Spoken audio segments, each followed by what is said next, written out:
Praise the Lord. Welcome to daily Bible reflections. ఈరోజు దేవుని వాక్యం ఆదికాండము 12వ అధ్యాయము 1వ వచనం నుంచి 10 వచనాల వరకు చదువుకుందాం.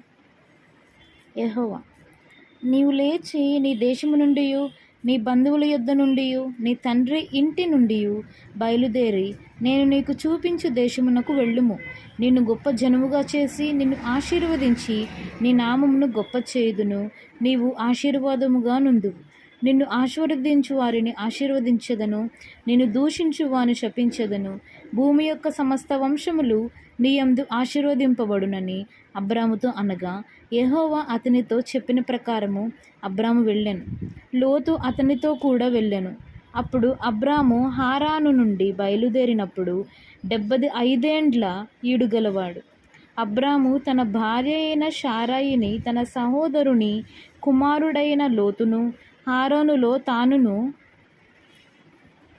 వారును ఆర్జించిన యావదాస్తిని, వారు సంపాదించిన సమస్తమైన వారిని తీసుకొని కానాను దేశమునకు వెళ్ళుటకు బయలుదేరి కానాను దేశమునకు వచ్చిరి.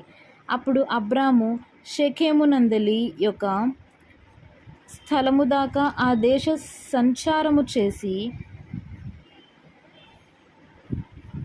మోరే దగ్గరనున్న సింధూర వృక్షము వద్దకు చేరెను. అప్పుడు కనానీయులు ఆ దేశములో నివసించిరి.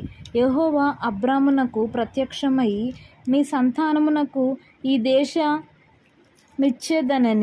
చెప్పగా, అతడు తనకు ప్రత్యక్షమైన యెహోవాకు ఒక బలిపీఠమును కట్టెను. అక్కడ నుండి అతడు బయలుదేరి బేతేలుకు తూర్పుననున్న కొండకు చేరి, పడమటనున్న బేతేలునకును తూర్పుననున్న హాయికిని మధ్యను గుడారము వేసి అక్కడ యెహోవాకు బలిపీఠమును కట్టి యెహోవా నామమున ప్రార్థన చేసెను. అబ్రాము ఇంకా ప్రయాణము చేయుచు దక్షిణ దిక్కుకు వెళ్ళెను.